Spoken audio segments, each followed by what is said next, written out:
Okay.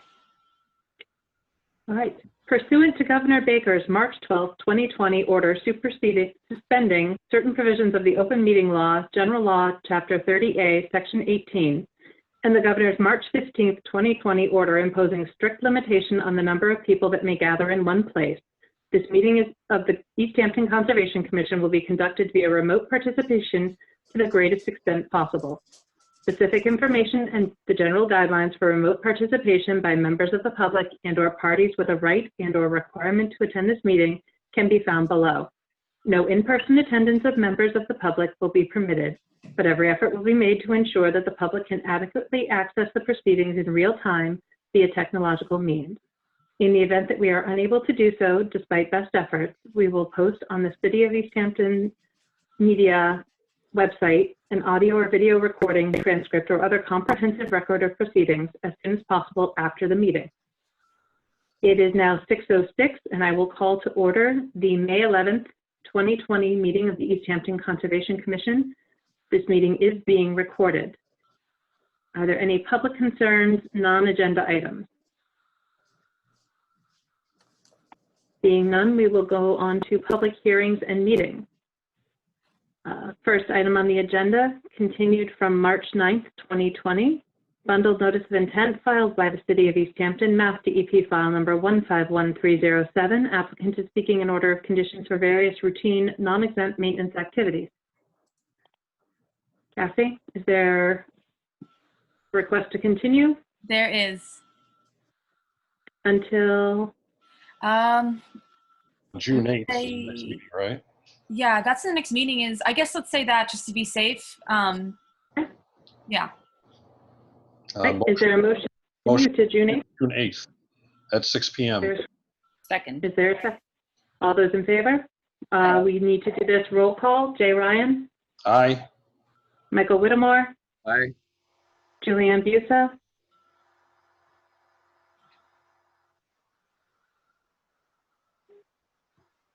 Your microphone appears to be muted. Hold on a second. I might be able to unmute you. Okay.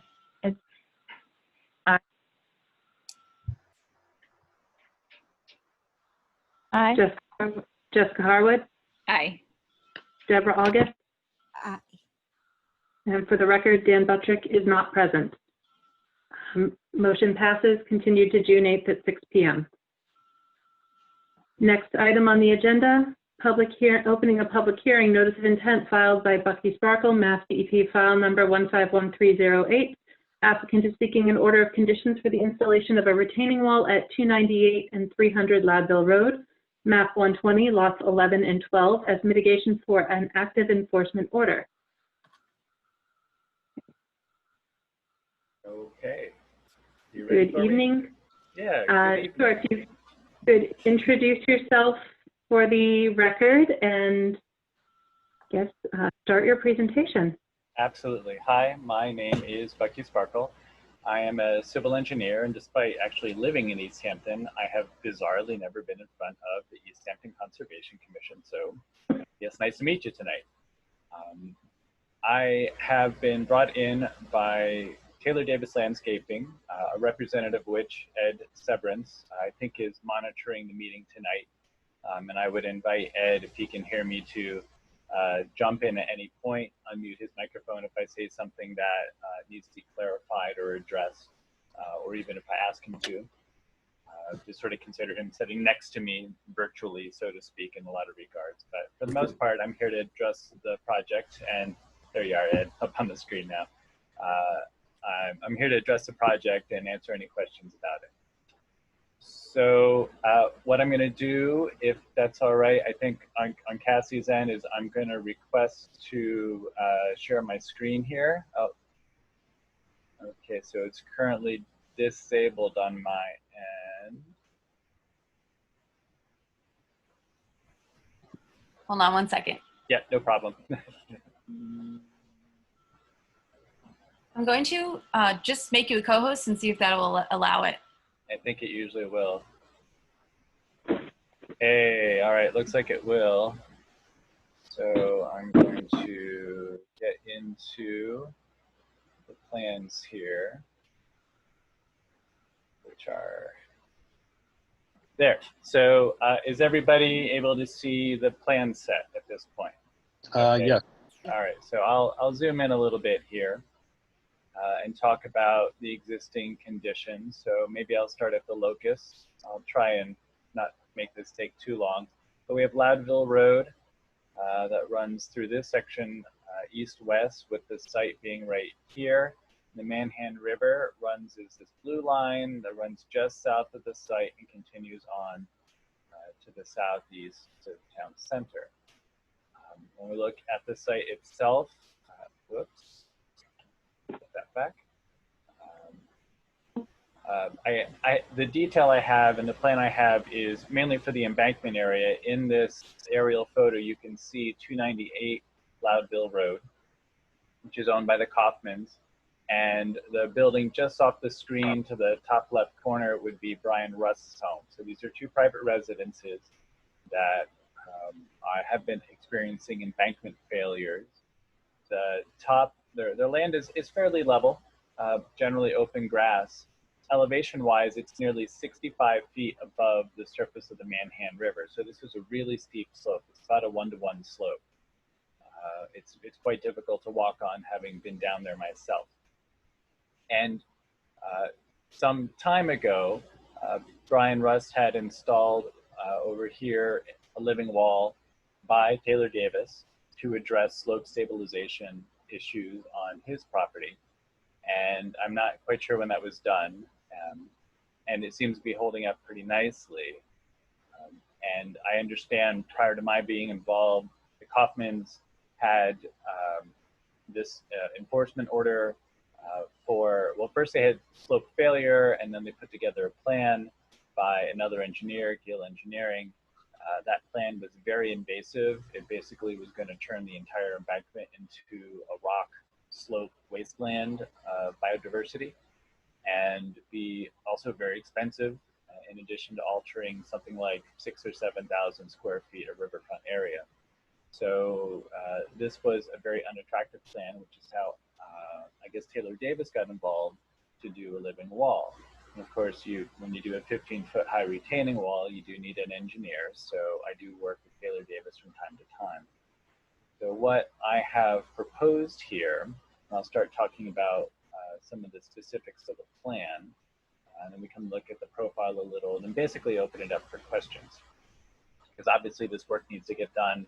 There's still imminent danger of continued failure. In fact, the homeowners are still noticing that bit by bit more and more material falls in every week, basically. So this is something that we need to address as soon as possible. So the way this plan is laid out is this brighter green area will be the proposed retaining wall. It's a living wall, which means that it is a combination of horizontal geotextile gridding that's wrapped around long tubes that are filled with composted soil, and those tubes will be pre-seeded, so they will immediately start to seed and stabilize. And in addition, once the wall is built, the contractor is going to come along and set live stakes into the logs so that some more woody vegetation grows up, small shrubs with deep roots, native species. And we're going to try and get nature to catch up, because eventually the man-made aspects are going to decompose, although things are meant for UV exposure, but really getting vegetation and roots back in this, supported by the geogrid and the geotextile, because there are two materials here, is going to provide quite a bit of stability. So that's the bright green area. It's about 97 feet along the top of the wall. The existing fence, I'm not sure if how many people have been on site, but the existing fence is this reddish brownish line. So behind this wall is geotextile. Maybe I'll slide this over a little bit so maybe we can get a sense of the cross section here. So if I bring this into view, this is a section right through here, section AA, looking to my pointing on the screen probably doesn't help, but to the left. And what you would see if you were to cut this embankment is their existing yard and fence, which is right here, and then roughly a 1-to-1 slope that goes down well past the profile. I didn't profile all the way down to the river because it is 65 feet. I've got about 20 feet profiled here, so this is about a third of the embankment overall. And what the intention is, we're going to excavate the existing embankment along this diagonal line and remove all of this soil, stockpile it on site, put in a gabion base through here, tie it back with the red lines are geogrid. So they're going to go back about 12 feet, 10 to 12 feet, depending on where on the landscape it is, and recompact and build up these layers of soil. And these green ovals they're originally 12-inch diameter tubes that are full of compost medium. As you stack them, you intentionally squish them down a little bit to about 8 inches. So 2 of these stacked makes up a 1.5 foot step. So we're just layering this pancake style with a bit of a batter until we get back up to existing grade. And then what will happen is the soil at the top is going to be seeded and loamed in this area that was disturbed. What happens down at the base, there's a little bit of riprap just to make sure that anything that comes either tumbling down or water that comes down off the surface doesn't create any scour potential to undermine the foot of the wall. So we have something hard holding that in. From that area down the slope, even past the sediment log, I guess I didn't mention that this orange, in profile, this orange circle is another filter sock product that is going to be run horizontally along the site below the limits of disturbance. That's going to try and catch anything that might fall down. The way the construction sequence works is things get cut back into the slope. So there's very little runoff that's going to come out. And based upon the soils that are readily exposed, it's extremely sandy. Even a heavy rainstorm should produce virtually no runoff or siltation from the site, even during when it's first opened. But we're going to put this sediment log down anyway. It's easy to do. It's important.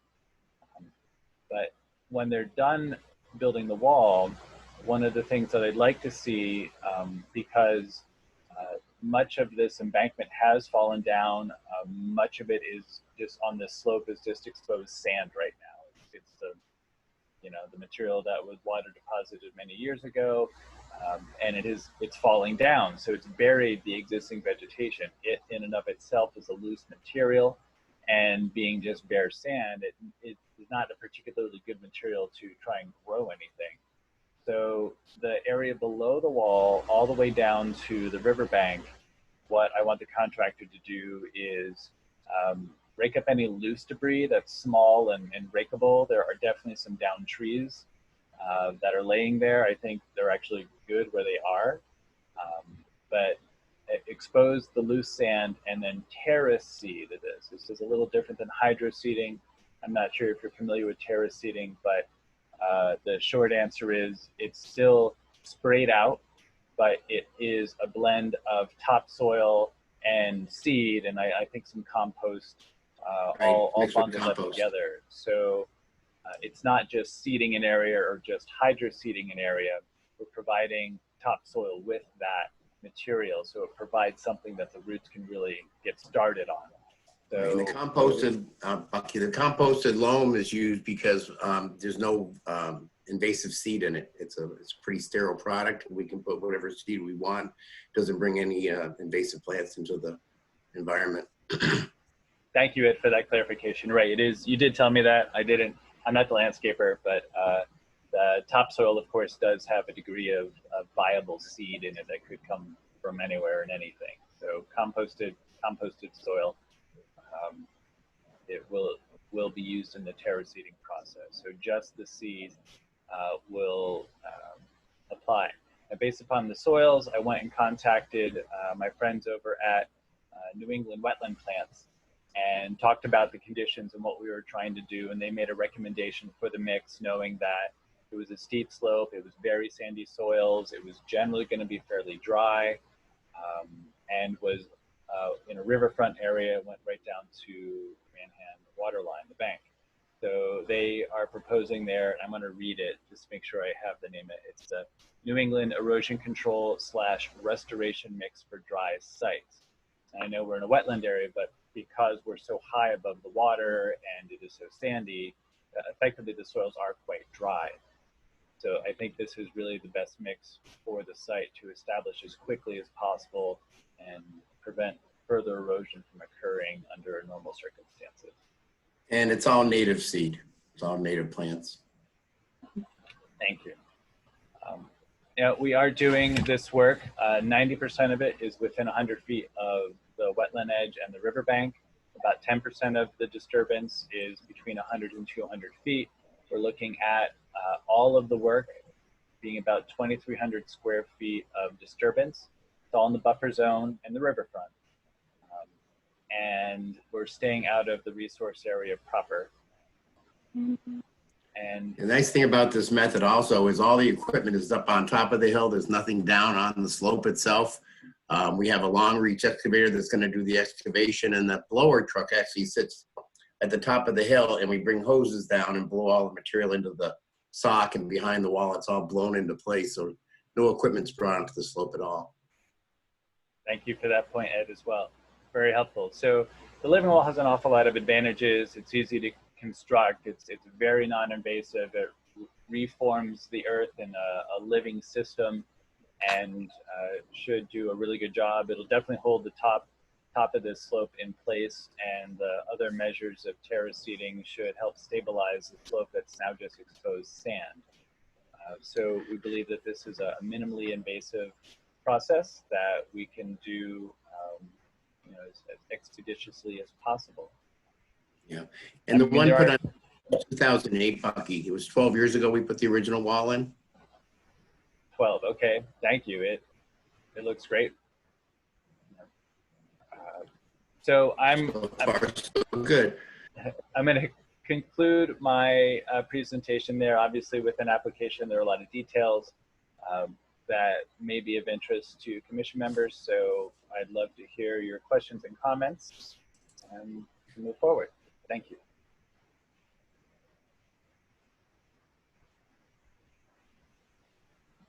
Cassie, I suggest we take a roll call approach to questions and comments just to try to minimize overlap and talking over each other. I agree. If you want to lead the roll call, or I can do it if you prefer.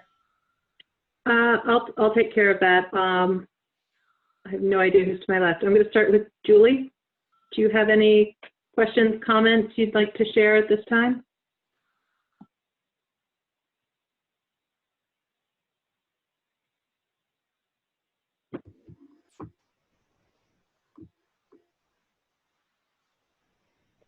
Sorry, I'm not seeing you on my screen. She's not muted, but she's also not audible. Yeah, she's not muted. I'm sorry, I did my phone. My fault. Can we see the cross section again, please, Bucky? I can only see part of it on the screen. Thank you. Is that better? So the material, yes. So the material between the existing slope and the stocks, the green, is what exactly? Existing on-site material. The contractor is going to dig all of this out, stockpile it on site, and this type of wall will work with sand, with loamy sand, sandy loams. So unless we get into some bizarre material that does not appear to be there because I've walked down this embankment, they're going to be able to reuse all the existing material. So it should balance out quite nicely. They might have a little extra material that they haul off and have to dump somewhere, but it wouldn't be on site. Okay. And the slope has eroded. I guess the part that's already eroded, none of that will get replaced. You're sort of building it from where it stands currently. Basically, yes, but I will say that the existing slope is this dashed line, and we are going to cut back a little bit, mainly because it's not a great idea to put a retaining wall right right at the edge of a slope, it's nice to bring it back a little bit for all sorts of base stability reasons. So I'm dragging it back about 5 feet. Okay. So, but otherwise, from that point downhill will be the existing slope as you would see it today, assuming no more trees fall down between now and when the contractor gets out there. Okay. I'm good for the moment. Okay, Deborah, do you have any questions, comments, concerns? I just had some questions on the plantings. Can you tell us about why you chose the hemlocks, and as far as the bulbs and the perennials, are those all native, and what is it that you would be planting?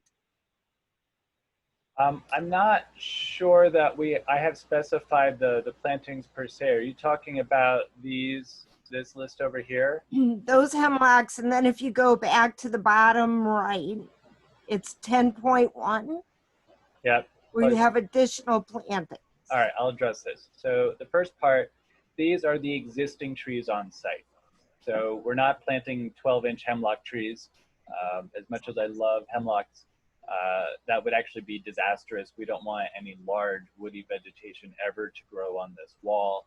Small bushes with deep roots, great, but no trees should go down, because when trees eventually fall over, they will rip this wall to shreds. So those are the existing trees that were inventoried just to show which were in the limits of disturbance, because they're right up at the edge and we have to pull the edge back, which means those trees are also going to be removed by the contractor. In terms of additional plantings, this says they may be installed. So we have sort of a minimum requirement. I mean, really, the compost material in the sock is going to vegetate this wall. It's nice to throw in some live stakes to get a heavier, more robust root system in. But you can add, I mean, you can think of it as a vertical garden. You could plant all sorts of stuff in here if you really wanted to. And if you were doing this and it was road facing or facing a home or a neighbor, you might want to make it prettier. So you could go crazy making it pretty. So my specification allows you to beautify it, but it is not an important part of the process. And I leave it to the contractor if they wish to do that, although I expect that they're gonna keep it to the parts that are essential for the wall to function. Yeah, down below, we're gonna use the native mix you discussed earlier, Bucky, but typically when we put the wall and inside the sock itself, we inject sheep's fescue, which is a fescue, you might have heard of it, called no-mow grass. It's a very hardy grass. It doesn't have to be mowed at all. It kind of cascades down the hill as it comes in, and the roots are very deep. And then come fall, when things are dormant, we'll take and sprig it with some Rhodosier dogwood and some pussy willow, because they're nice small bushes but they have good deep roots. And that's pretty much what we tend to do. We try not to get too much on the wall. We don't want it to, larger things growing there would break the geogrid open. We're trying to keep the geogrid, complete, unbroken. Thank you. Okay. Thank you. Do you have any other questions right now, Deborah? No, that was it. Thank you. Okay. Jay Ryan? Yeah, Bucky, if you could go back to the cross section again. Yes. Where you're removing all the material down to get to the purple area that you have compacted rock as the footing. Yes. I mean, that's a really steep wall that you're creating. And I remember being at the site and seeing a lot of the material looked a little silty. Do you have concerns about that area being able to just stay in place while you're driving machinery vibrating up around the top, and being able to pull all that out and then start adding your material in? To a certain degree, you're talking about trench excavation safety, and we haven't gone out and done 25, 30-foot deep soil borings in the geotechnical report. We've just crawled along. I have crawled along the side and looked at the soils, and once you get down a couple feet past the organics, it is mostly sand. in this area. So sand isn't particularly stable. It's true. I am sure that the contractor is aware of this, because anytime you have a deep cut in sand, you do need to be mindful about the side slopes caving in. So that's what you're looking at here. It is up to them if they wish to dig back further to make that a little more natural. In fact, if it's constantly caving in, they'll have no choice but to over excavate past the geogrid. So We've in the past, if we've had any issues with it, we can go to 2-to-1 slope back and then fill it in. You know, that way we have a more stable slope than a 1-to-1 slope as the cut. Yeah, you're just getting really close to the house. That's all. So that's a. Oh, I know. Oh, I think I think we've got Go ahead, room. Bob. This red line is the farthest point of the geogrid. So this red line here is analogous to this point right here in the excavation. Okay. So the house is two or three times back further, depending on where you're starting to measure. I mean, you're getting to the patio at about twice that distance. So Ed could lay this out really, really flat and protect his workers there. Yeah, and if we came back 2-to-1, which is the standard for most excavation, we'd only be going back an additional 15 feet. Okay. Right. So that would still be shy of the patio area. Very similar to the circumstances we had when we did the neighbor several years ago. We had the same concern, but it actually worked out very well. The bench we created was very stable. Once you get the geogrid in, it really holds itself together. So I have concern, but I'm always a little anxious anyway. But Right. We've done this many times before. Was it as steep as this, or did you have more yeah. shallow? Was that steep? Okay. Yeah, no, it was the exact same slope. Frankly, it just Okay. that eroded previously. Then it started following down the slope afterward. All right. All right. I think I'm all set for now. Thank you. Michael, do you have any questions, comments to present at this time? I think I'm okay at this point. Harwood?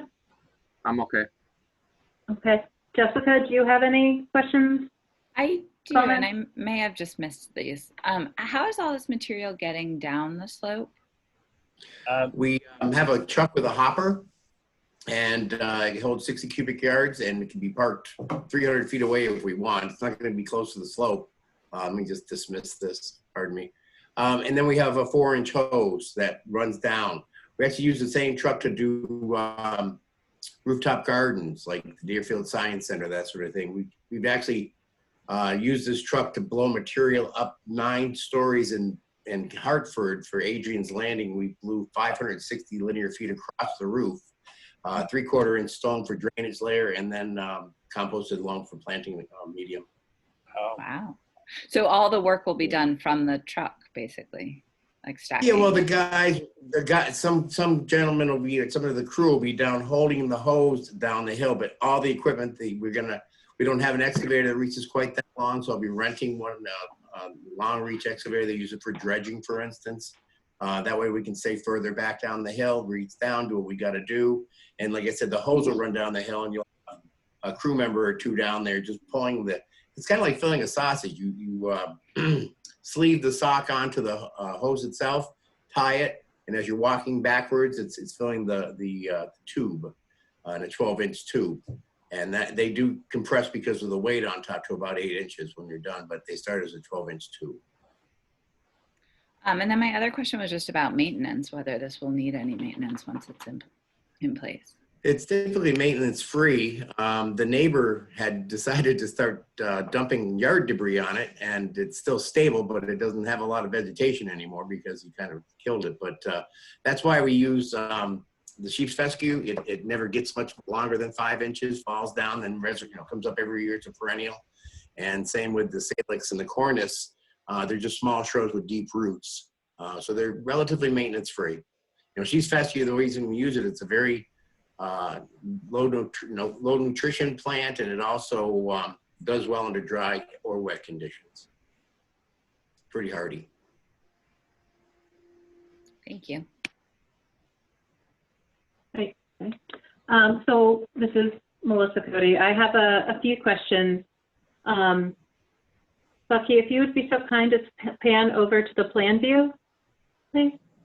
Okay. Thank you. And if you could maybe either zoom out a little or shift so we can see down to the river's edge. Okay. So that area that you've highlighted with the green cloud and the yellowish, yep. Yes. So that is the area that intends to be kind of raked and terrace seeded to stabilize. Is that correct? Okay. So Yeah. where is that relative to, where is the 100-year flood elevation relative to that area of stabilization? I didn't map the 100-year flood elevation relative to this project, since all of our main disturbances is above that, but you're right that there is a flood elevation affiliated with the river. If that were 5 feet above the river, it would be somewhere around here. You can see the slope is very consistent. So here's 5 feet, here's 10 feet in elevation change. So, and all of this is to scale. So here's 5 feet above the river, 10 feet above the river. I doubt the floodplain's 10 feet above the river, but I don't have that answer for you at this time, actually. Do you have the NOI narrative? I seem to recall seeing at least the FEMA permit, and I know that the datum's changed since those were published, but they're not that far off these days. I'm not sure I can pull that up right away. Let me see if I can find that. Normally I deal with the floodplain, but I didn't in this case because of the location. So let's see. Looking through my personal file. We have used the same product to reinforce stream banks, by the way. Not that we're going that close, but it's a great stream bank stabilization method as well. Very good soft armoring, rebuilds the vegetation along the stream banks. It's not hard armoring. It doesn't heat. So the wrapped soil lift, you mean? Pardon me? You're referring to the wrapped soil lift? I'm saying that a lot of people hard armor things like that, and it's not good for the environment. I'm saying we use these socks many times to reinforce stream banks that are eroding as well. Mm-hmm. So I guess part of my question and something I want to open up to discussion is, while it's not nearly as invasive as the work with the excavator, there is still work occurring in that entire area, regardless of long-term benefit. And I don't think that was included in the quantification. Is that correct? No, I included the 2,300 square feet of riverbank alteration going all the way down to the river's edge. So it's, okay. So it's about 97 to 100 feet wide. Is that right? Yes, that's at the top. At the top, and it's measured down. About how much is that? It's 65 feet vertically, so at a 1-to-1, it's about times 1.4, so about 90 feet horizontally. So I guess I'm just having trouble. So where I'm having difficulty is the form. The Notice of Intent WPA Form 3 has 2,300 square feet of work in riverfront area. Yes. But the numbers that you've just described are larger than that. Is that 100 by... about 9,000 to go 100 by 90? I guess in terms of my disturbance, I did stop at where we're excavating. So I misspoke. Thank you for being the reality check on that. And I remember when I looked at the previous engineer, Gill Engineering, he was disturbing about 6,500 square feet, and that's roughly what I have here. My calculator. So I guess I wasn't looking at the terrace seating as disturbance because I'm trying to stabilize what's already there, but I guess technically it is an alteration. And I would want to just make sure that whatever the commission discusses is encompassing what these drawings show. Yes. So then my next question is, you talk about temporarily stockpiling material on site, and that seems like a rather large volume. Is that a fair assessment? Yeah, it's a good volume of soil, yes. So where do you anticipate that stockpile being located, or multiple stockpiles being located? Ed might speak better to this, but what is not available in this image is the size of the yard. It is a pretty big yard, so I expect that they would be able to put the vast majority of it there at a worst case Right, scenario. and then toward the left above the other living wall, there's a pretty good size space there as well. Yeah, the backyards are both pretty open and readily available for trucks to move back and forth.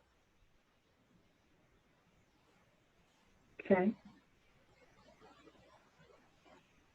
How, go ahead. Sorry, I didn't mean to interrupt. That's all still within the riverfront, correct? Yes, yes. The 100-foot wetland buffer approximately is here, which would be 100 feet away from the river. So you've got another 100 feet to go to be in the riverfront. It goes right off the page.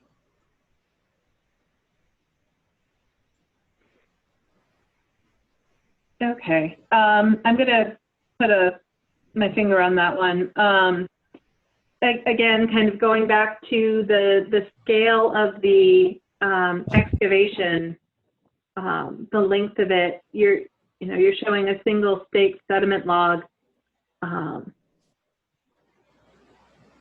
wondering if that is adequate if there were to be a slope failure before the project's completed.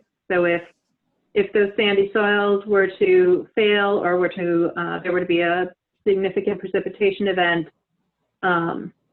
is that adequate to keep that exposed slope from sliding down the hill? I can't imagine one soil erosion control that would stop the hill from going right past it if it really did fail catastrophically. That's why we're building the wall. It's taking trees down.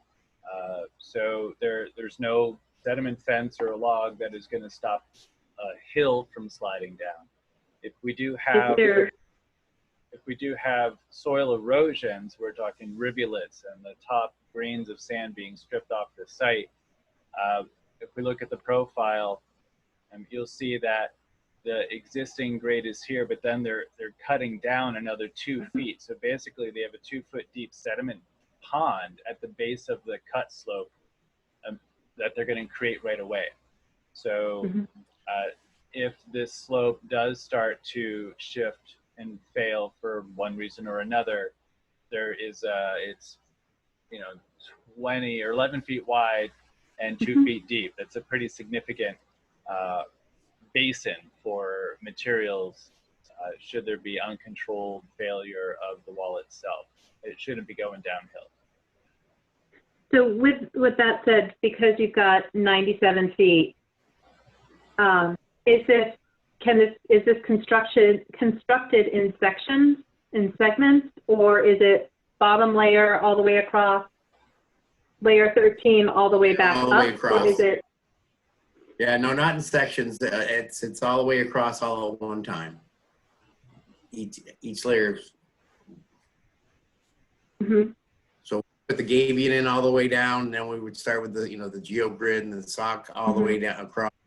We try to do a continuous sock as much as we can for stability.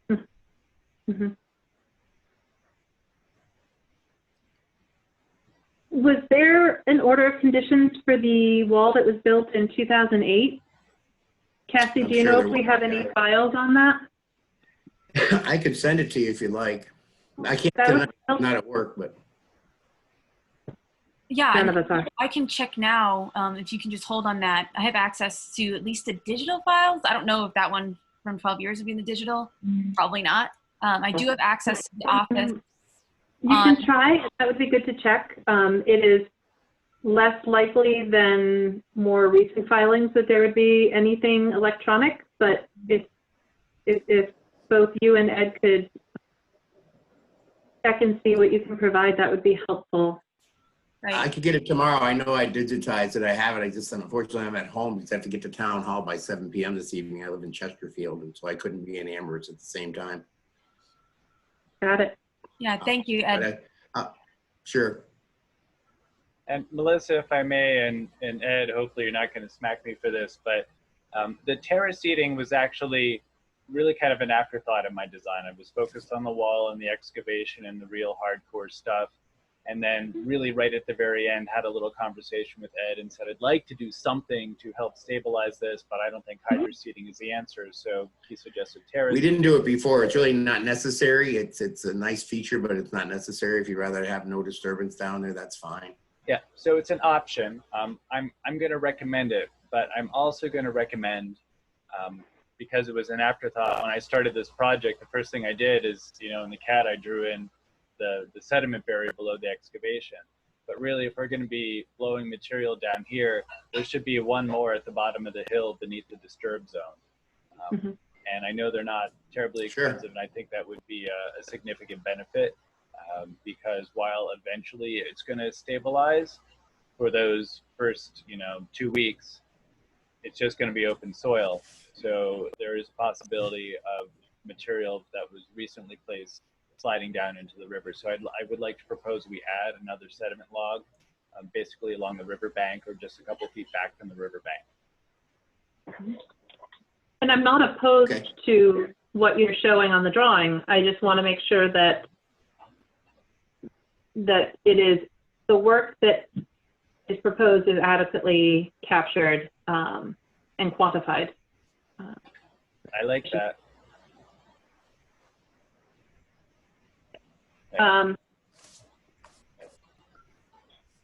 Is there, and I know no one can predict these things with absolute certainty, so there's my caveat for you. What is the anticipated timeline for a project such as this, from mobilizing to the site to substantial completion? About 5 days. The smaller one we did, I think, was 2.5 days to 3 days. This should be about 5, maybe 6 days tops. So that's a very short duration. It is. Goes very quickly. They'll have a good understanding of the weather with a short duration like that. Well, I had told the homeowners, that's why I said I don't want to do this until July or August when it's the driest period. And how do you think the terrace seating will respond to being applied in the driest season? Well, the nice thing about terrace seeding is the seed is not on the surface. We usually do a 2-inch layer of terrace seeding of compost. So material is actually, not right on the surface, but actually mixed in with the material. And it might slow it down coming in, but it'll still be viable, and, gets a little rain, comes up pretty quickly. So you expect that there would be, seed germination, actual revegetation before the end of the growing season is applied in, if it has? Oh, absolutely, yeah. I mean, I could even encourage the homeowners to put a sprinkler out there. Being so steep, we'll travel pretty far. All you got to do is sprinkle it a couple of times a day or once a day, and that'll help it a lot. And Ed, I don't want to put you on the spot. I will ask, and maybe you need to get back to me with your company's schedule, but would it be possible, since they're independent tasks, to perform the terrace seeding work in the near future while it's still spring? And then that area is already, which was a much better time of year for grass to take. And then it's already stabilized by the time you show up in June or July. Yeah, I prefer not to be honest with you, because that does put material on there that could erode down into the stream bank. I would prefer doing it. If we had to come back and overseed it in the fall, early fall, if it hadn't come into our satisfaction, we could do that. But I prefer not doing that this time of year. Okay.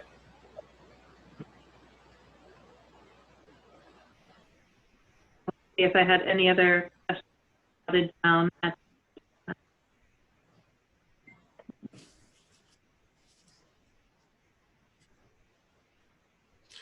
I don't mean to be rude, everybody. I have to leave in about 5 minutes. I'm an assessor in my town, and we have our meetings on Monday evenings. And I've got to be there because of the pandemic. I'm the only person going in these days. So. Understood. But you're good, Bucky. I can handle it. Thanks. I know you can. So, Bucky, you were going to look into the floodplain elevation, the 100-year floodplain elevation? Yeah, I did pull up the fermet, which I could show. I'm trying to figure out how it relates. The difficulty with that is that our elevation system is not tied into the fermet elevation system. So I'm going to try and see one thing here and then bring up the fermet for people to see because it's old. All right, so if I share, I think I can share the fermet. And if you'd like to put in your order of conditions, you know, that it's irrigated for several weeks after installation, I can arrange that as well. Okay, so in terms of the fermet, the project site is right here. Okay. However, I thought the project was being much further to the left. it's east of Torrey Street. So here's Torrey. I'm pretty sure I have this right. Oh wait, you know, I'm sorry. I'm confusing Torrey with this bend in the river. Okay, no. Yeah, on page 12, you have a little arrow there showing where the site is. Yeah, I have my printed out copy. Oh, actually, haha! I only had the words printed out, and I have the pictures too. Yeah, yeah. Oh, I'm so sorry. So I did figure this out before. So there is the site. So it is beyond the limits of the study. So somewhere there's a floodplain, but I can't tell you where. Okay. I mean, if we like, we can do something along the lines of establishing through visual inspection what the apparent mean annual high water table is through there. It's a very big open plain, so it's not going to come very high up the embankment. But wherever that point is, where you can see a breaking grade, regular erosion, change in vegetation, other things that would define the mean annual high water table, we can stop disturbance at that point. I mean, we don't want to throw seed and soil past that, really. Is that a reasonable consideration? In the absence of a FEMA established elevation, I would say so, short of H&H modeling, which seems non-commensurate with what's proposed. Okay, so we'll stop at the mean annual high water line. And I'll change the share to go back to plans, which means that I'm going to I will take get this. you the original notice of intent from the last time we did it in the morning, Cassie. And if you need anything more, just please let me know. Okay, thank you, Ed. I'll keep an eye out for it. Thank you all for doing this for us. I really appreciate it. Thank you, Ed. Take care. I'll talk to you later.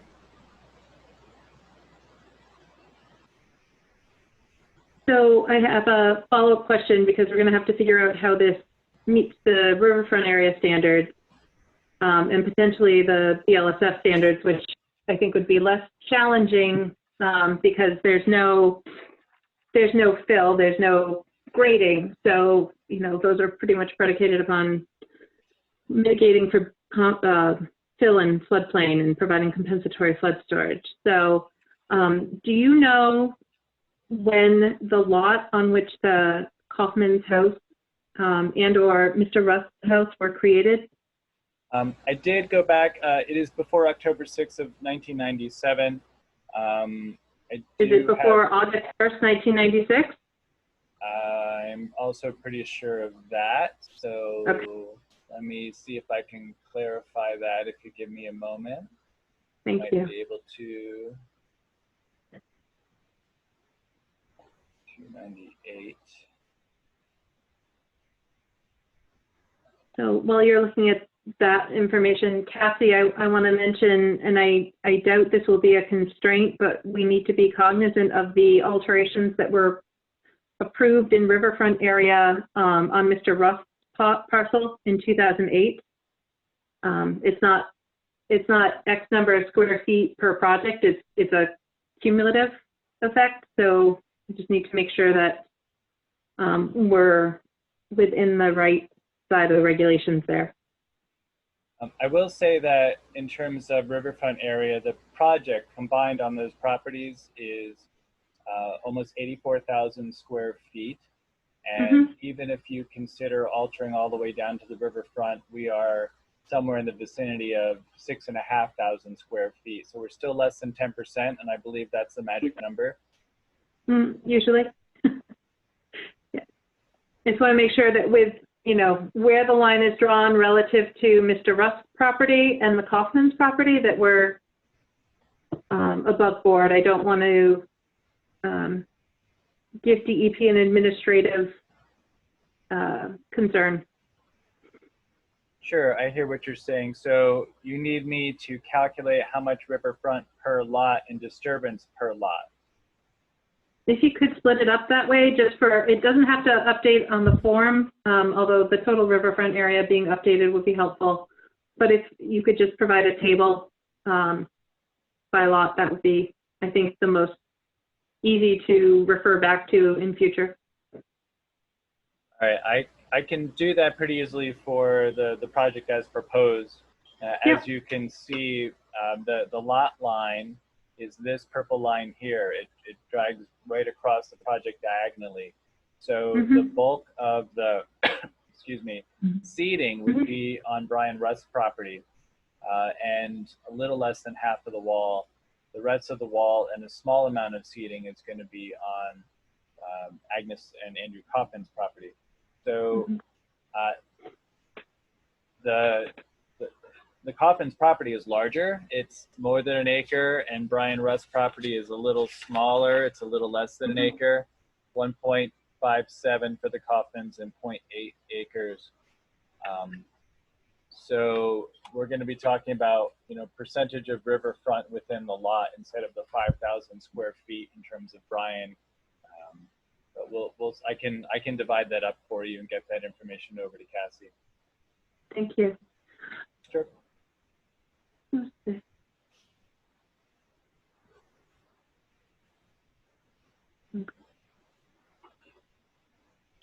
I'll have to get back to you on the date the lots were created. These are part of a subdivision.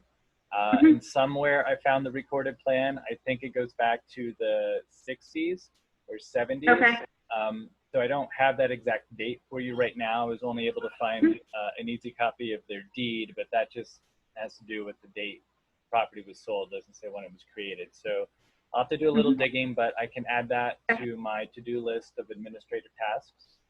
That would be helpful. Thank you. But I am pretty sure that these homes, these lots were created quite a while ago, definitely before the 90s. Okay.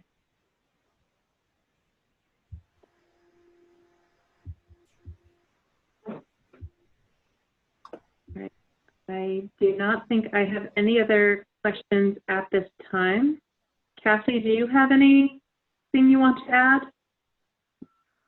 Yeah, and this might be getting ahead of ourselves, but I did have questions about requirements within the order of conditions, and just just some questions specifically about what orders. I don't know if this is the appropriate time, what conditions I would have in there. I don't know if this is the appropriate time to discuss that or not. I think until we get the rest of the information, that's a bit premature, but I would open that up to the rest of the commission to see what they're comfortable with under the circumstances.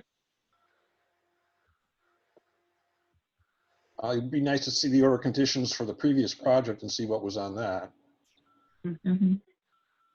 Okay, yeah, and what I've been working with so far, I mean, I'll send that along once I get it from Ed. And what I've been working with so far was just kind of, we seem to have a kind of boilerplate set of conditions that we typically use. So I have started drafting that and then highlighted portions that I was curious as to whether or not they would be applicable to this project or not. But again, we can hold off before we go over that if you want to. Up to you guys. I think that's prudent to hold off for now.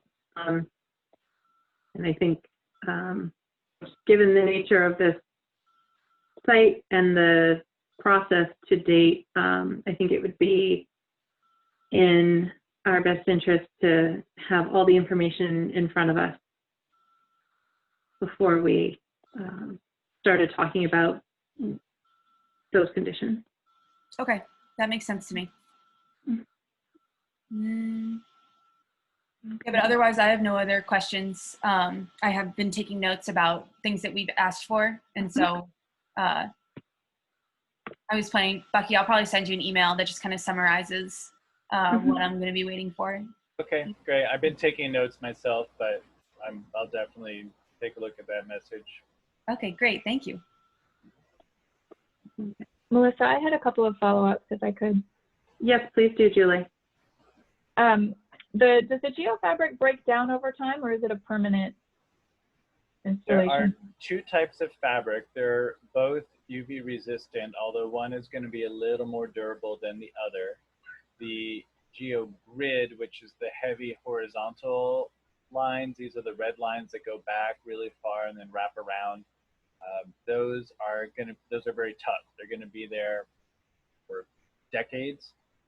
The socks that go around the composting tubes also are UV resistant, but I don't believe they are meant to last quite as long. But all of the materials do remain in place. I was a little concerned when Ed mentioned that the neighbor's wall, that a lot of the vegetation has died. If the vegetation doesn't stay He might have viable. misspoke. So if I can clarify, and I don't know if I have a photo of that area or not, but it has grass on it. But they've literally piled an enormous amount of leaves up the wall, so you can't see the base of the wall. So everywhere where the leaves are, if you were to scrape away the leaves, there's no sunlight. So it's just the leaves themselves and the weight of that offers a little bit of support. But leaves don't offer a lot of support. So I can definitely see how it's ultraviolet that is really the degrading factor in these for the most part. So if the leaves are providing shading, the grass isn't growing, but the sun isn't shining at the same time. But I'm curious now that you bring this up. So how about I get a hold of the manufacturer and see how they feel about a leaf pile against there and what impact that might have over time? Bucky, you have a photo on page 25 that I think shows the neighbor's property. Page 25. I also have in the link that I shared with you all from my site visit, I did get a picture of the existing wall. If you want to use that, either one, I can share it. It's up to you, Bucky. Yeah, feel free to share it if you just take control, Cassie. Okay, all right. You really have it the whole time. All right, hold on one second. Let's see.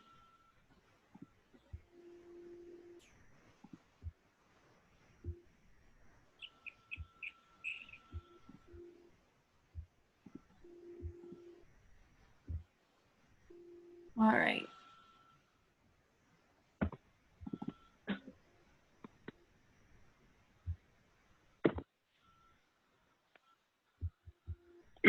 You're really slow.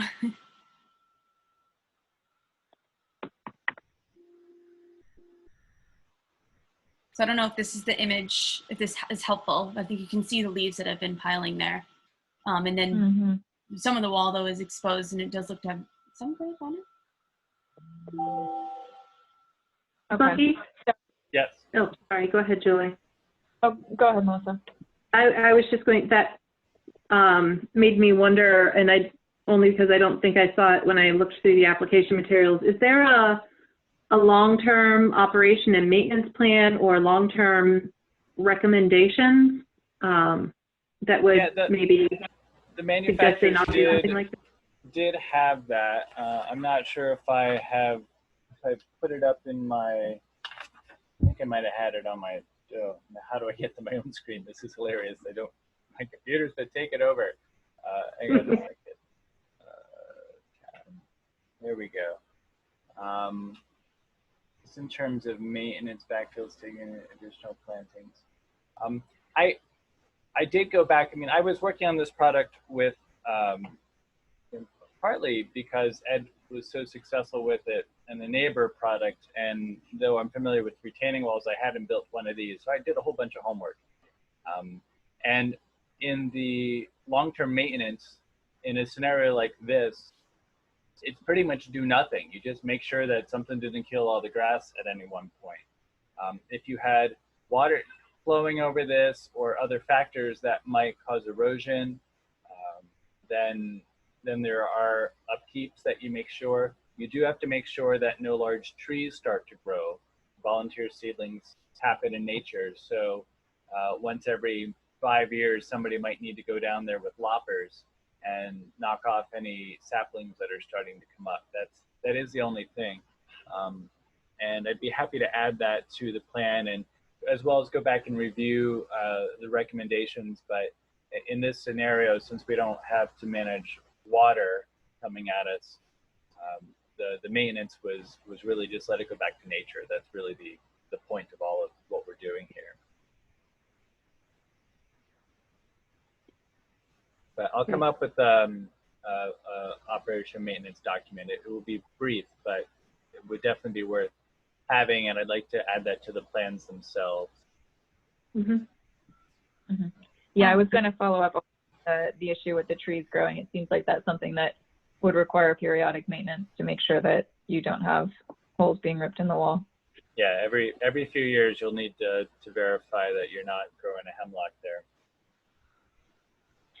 The other thing I wanted to ask was, I'm not sure if it was you, Bucky, or Ed, that made a comment about, this wall was installed some while back and then the erosion started on the Kaufman's property. Is there any reason to think that this solution is just going to push this problem further down the road? Is this something that, is there a larger underlying problem that we're just going to be pushing downstream?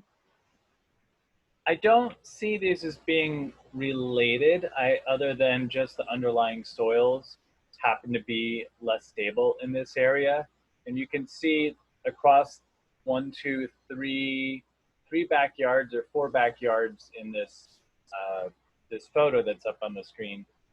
The whole area is one big flat sand deposit that the Manhattan River has slowly been eroding for eons in human lifespan. Why this one part is starting to drop out, I think we just got coincidental soil conditions, and I don't have a good answer as to why, but I don't think that they are related necessarily. I don't think the new wall installation is promoting problems on the neighbor situation, and the proposed wall and the work for that is going to dovetail into the existing stable slope that's there. So they should knit together basically as they cross each other through space. And I think they'll be able to help support each other, really.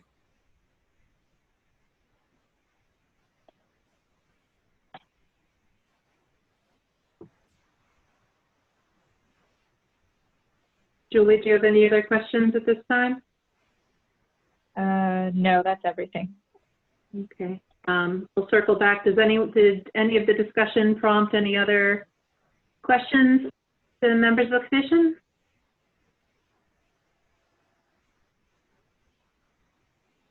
Okay. Hearing no one. And given the follow-up information that we anticipate will be provided, are we looking for a motion to continue to June 8th? I believe that's our next regularly scheduled meeting. I'll make a motion to continue to June 8th. Second. All those in favor, roll call vote. Jay Ryan, Aye.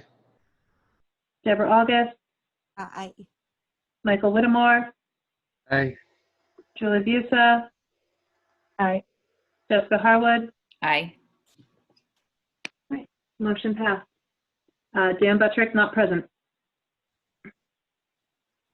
So with that, I think we are all set here for now. Okay. I've got a little bit of homework, all easy stuff. It was good to chat with you this evening. Thank you for your time. Thank you for being here. Here. Here. Okay. Right. So, Kathy, are we going to run through the rest of the agenda quickly? That's correct. And yeah, Bucky, you're welcome to stay or you can go. It's totally up to you. But I've been to enough meetings over my career, so I think I'm going to bow out and not interfere with your processes. So take care, thank you, and I'm going to click the little red X up here. all right, thanks a lot. All right, good night. Good night. Okay, so moving on to, and is everyone ready to move on to enforcement actions? Mm-hmm. All right. CSN Properties LLC, complete automotive repair, 10 O'Neill Street, map 114, lot 31. Okay, I gave him a call on the 8th and I'm still awaiting a response. I left him a message trying to get an update. I'll be calling again. April 8th or May 8th? May 8th. Okay, Yeah, thank sorry. you. It's been a long time since our previous meeting. I know it. Cernak, Westview Terrace, map 165, lot 47.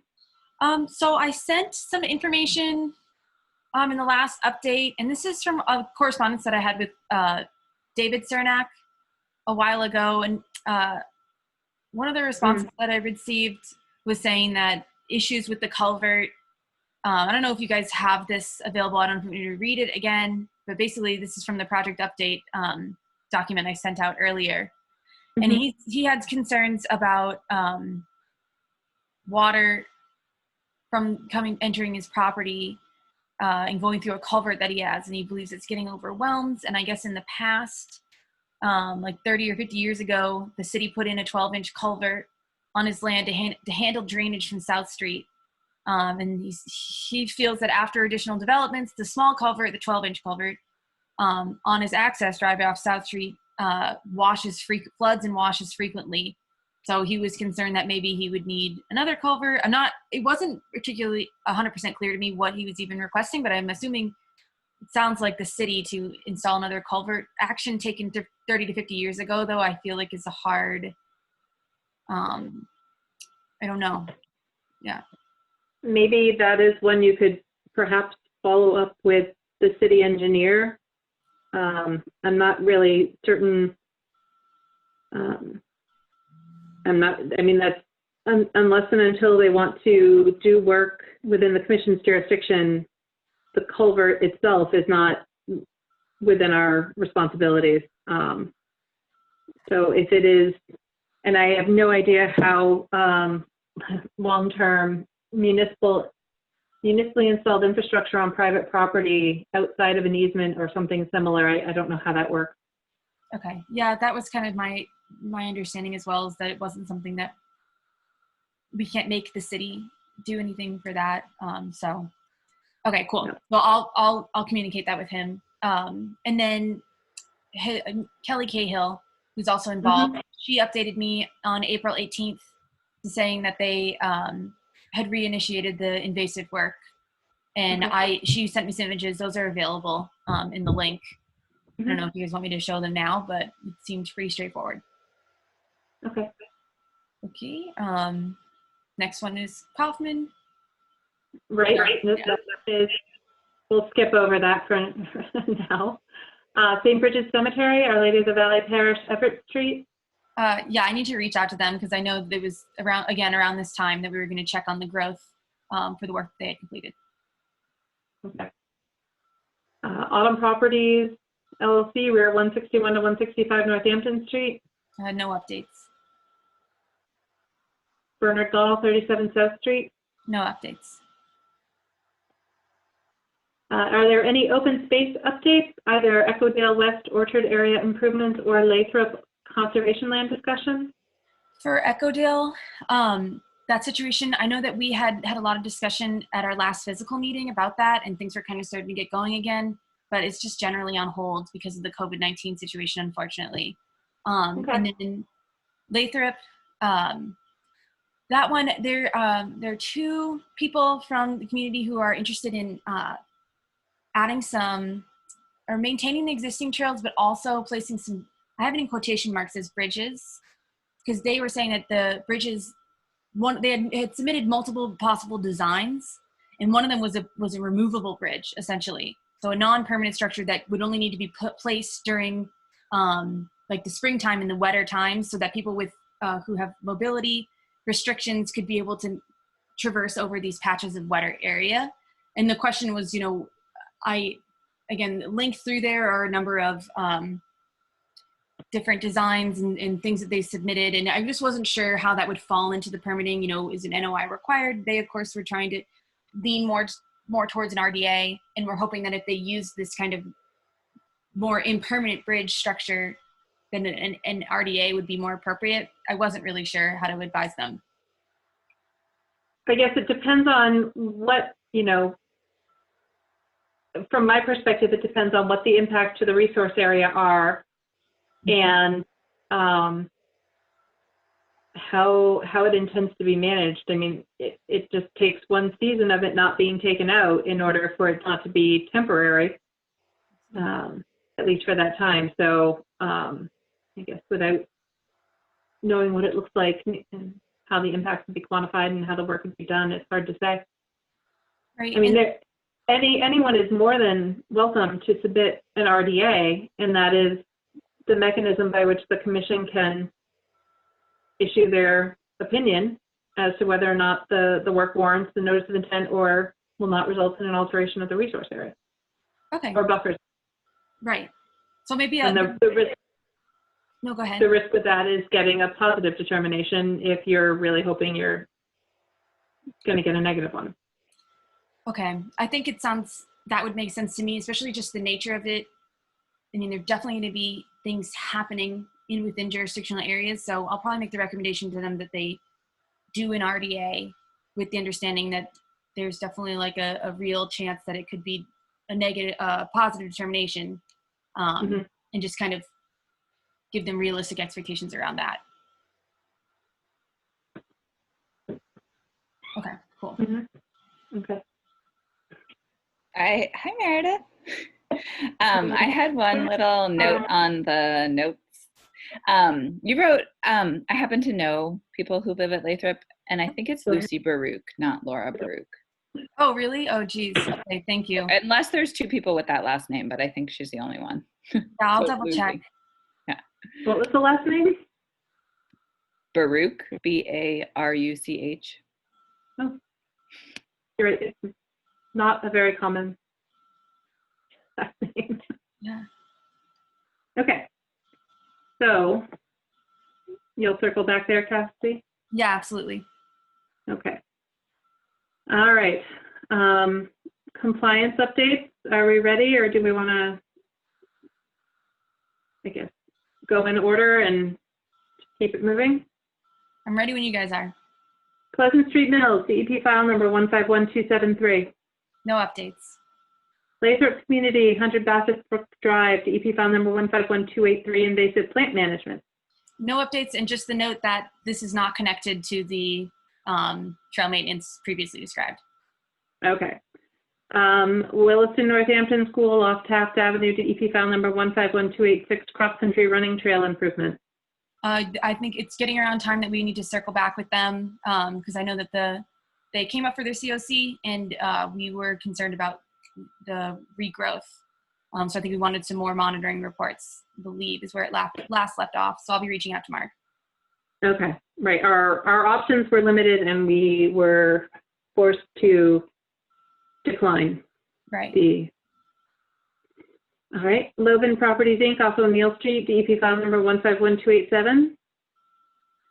Let's see. No updates. Okay. City of Easthampton, Whitebrook, and Broadbrook, DEP file number 151286, maintenance dredging. No updates. One Industrial Loft LLC, 1 Ferry Street, tracks 1 and 2, DEP file numbers 151298 and 299. Yeah, no updates other than that. There was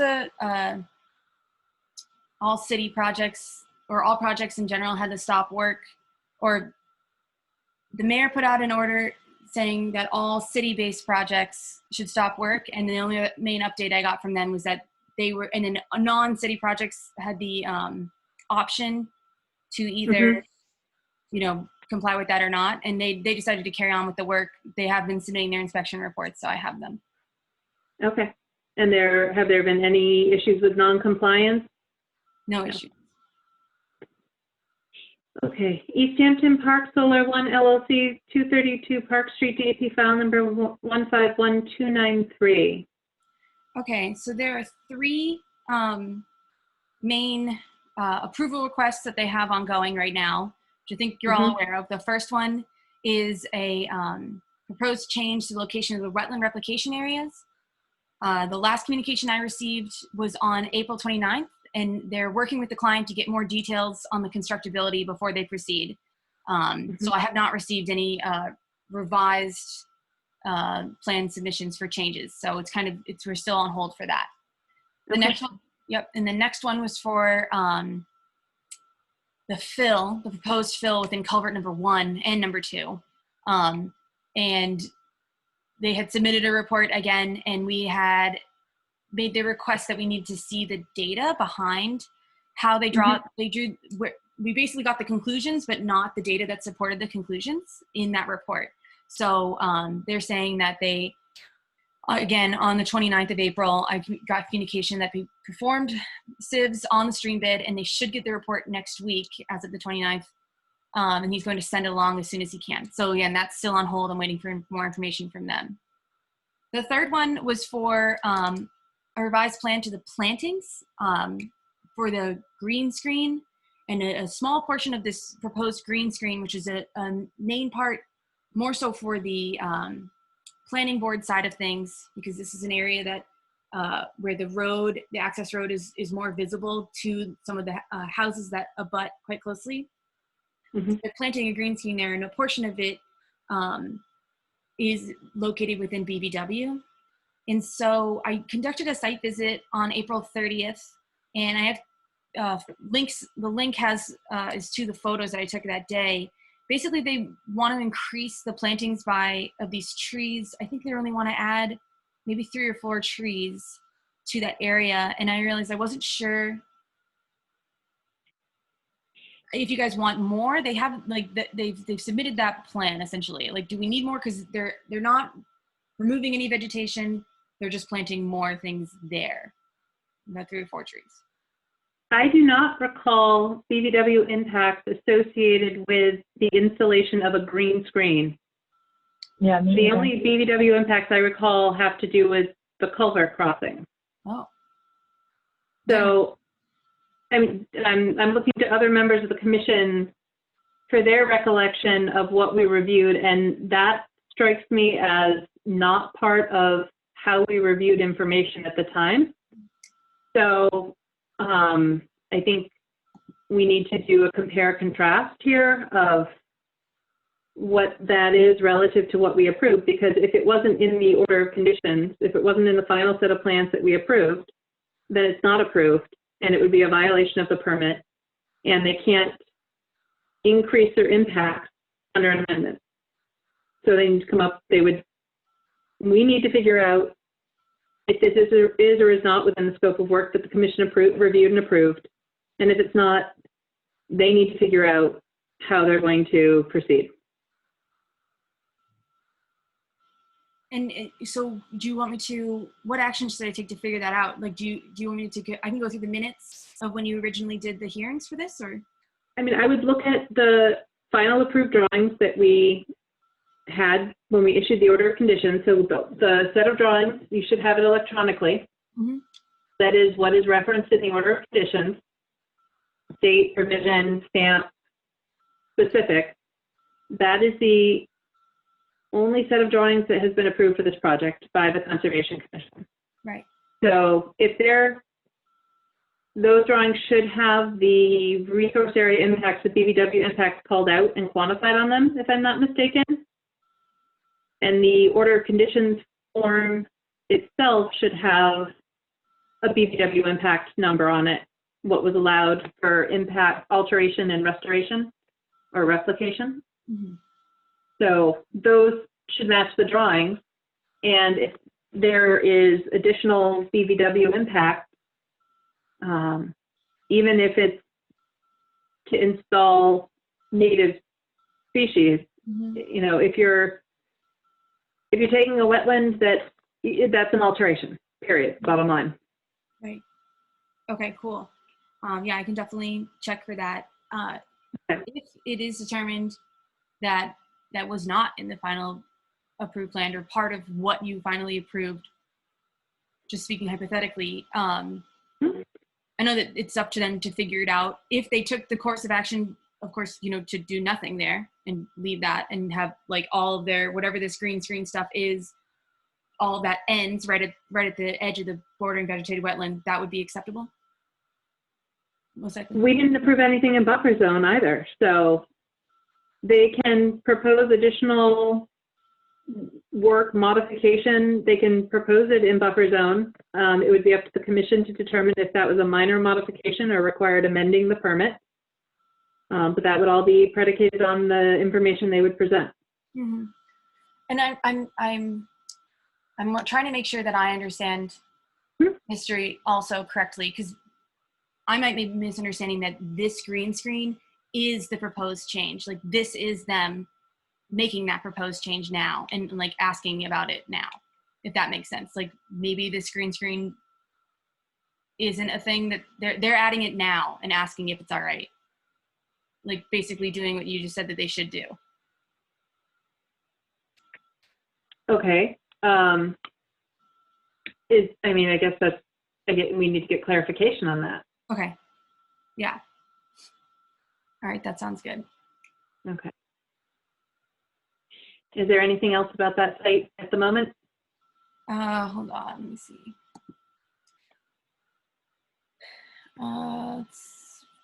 So then also they've been, you know, submitting their inspection reports. Report 12, there was described by the inspector an issue that a maintenance required, and then they responded with the required maintenance. I included the images that they sent me in the link, and then in the following report labeled 12.1, it was deemed sufficient. And so it was again related to the around one of the culverts. They needed to increase some of the erosion controls there and just fix them. I think they added a straw wattle, and yeah, so I guess when you went back out to look at it, it looked all right. Okay. All right. Next item, River Valley Co-op, 228 Northampton Street, DEP file number 151301. So this project voluntarily decided to follow the mayoral order to stop work. Okay. They did resume construction again on April 27th, however. So, and they submitted, you know, a letter declaring that and showing their safety plan, so on and so forth. That's in the file. They've also been, even though they had stopped work, they did continue to submit the reports. So I've looked at all the reports there as well. No reported maintenance issues. Okay. They should have continued their inspection reports. Any site, as long as it's, you know, not been idle for more than, Julie, I think it's what, 2 weeks or 30 days? And then there's a required site stabilization component as well. So that's when you, under your SWIP, that you can kind of take a break from your obligations to inspect the site. Yeah, no, that was all communicated and good to go there. Okay. City of Easthampton, DEP file number 151302, pump house demo, Lower Mill Pond. No updates. Beacon Solar LLC, DEP file number 151304, at 50 Florence Road. No updates. Easthampton School Committee, DEP file number 151305, 200 I think you Park missed one, Street. right? Yeah, we missed one. Did We I missed- skip The one? Ferry Street. yeah. Where did I? Oh, I'm sorry. City of Easthampton, 151303, roadway improvements and maintenance. No This one work has- right now. Right? Yeah. This one has updates. So because of the stop work order, the mayoral order, this one is a city project. It was stopped. It did not begin. So there's no reporting requirements, though they did begin May 4th, I did a site visit and just kind of rechecked the erosion controls.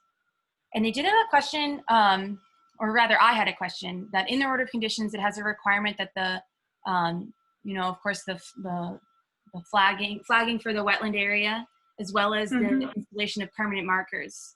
And both of those things would occur in what is essentially either the road, the current road, or the buildings across the street. Basically, because the wetland is like, or just for part of it, because, you know, part of the wetland is just right up on the pond there. And then it's the road, and then it's the Ferry Street buildings where that other construction is occurring. And then there's the erosion controls that are up near on the bike path. So there it may make sense to have them, but I didn't know if we need like any kind of like written or just generally saying like, yeah, you don't have to put. Can you send the language of that particular condition to the commission? Yeah, absolutely. That would be helpful. Yeah, I think I'll have to double check. It's a condition 25 or something. But yeah, I think that's, because that's just generally, I've seen that included in all of the order of conditions. It's one of it's kind of boilerplate, but if it's not, need to, I guess it would be nice to see how it's phrased before figuring out how to address it moving forward. Okay. If there's relief to be provided there, or if it reads differently to us. Okay, that makes sense. Okay. Okay. Where are we? We did Beacon. Are we back down to the school? The school. Okay, 151305, 200 Park Street. Okay, so during one of the rain events, there was, you know, they've been doing the inspection reports. They did have to stop work, again, as part of the mayoral order. And believe that the work is still stopped, but they do have, there was, and they have been submitting reports during that time, but there was a major rain event on the 27th of April. And I actually conducted a site visit because, again, this had previously occurred. There's turbid water not originating from the site, but going through the site. And I checked I had been at the solar site earlier that day and had seen that it was entering the solar site as well, turbid. So I think there's some historic erosion happening in the stream. But when I went to the school site, I did notice that there's also additional material, you know, silty material or whatever discoloring the water entering from the site, much to a smaller degree. And I sent that to their monitor, and essentially they determined that it was kind of confusing, but they were saying that it was kind of groundwater, but then also their systems, you know, their systems were at the max, and so they were, you know, cleaning this out and rechecking everything and getting it started. But otherwise, I don't know if any other additional actions have been taken. But otherwise, I think that it should be now under control. They haven't sent any reports since saying that it was continuing. Okay. It'll be interesting. We've had 2 significant downpours today. The afternoons was a bit more prolonged, so it'll be interesting to see if either one of those was a storm inspection trigger. Right. And what they observed. Yeah, I'll keep an eye out. Okay. It seems like there's a lot of disturbed soil, or I don't know if it's from the site or something that they've brought in. So there's a lot of sediment near the road that doesn't seem stable at all. So I actually, it looked like they were working just because, I mean, there's nobody working there, but just because it doesn't look like it was left in any kind of stable state. Okay. Yeah, when the work stopped, I did send all active projects, you know, a note saying that, like, okay, even though work is stopping, you have to use reports and everything has to be stabilized. So, are you talking like up near where like the driveway meets Park Street that there is, or over down? Oh yeah, okay. Yeah, just visible from the road. And I didn't like look closely at it, but I was trying to figure out if they were doing work because it just looked unstable. Mm-hmm. Okay. Oh no, yeah, and the school must be doing work because the other one is doing work. So I think the mayoral order has actually been lifted. Sorry, that was a lapse in my understanding.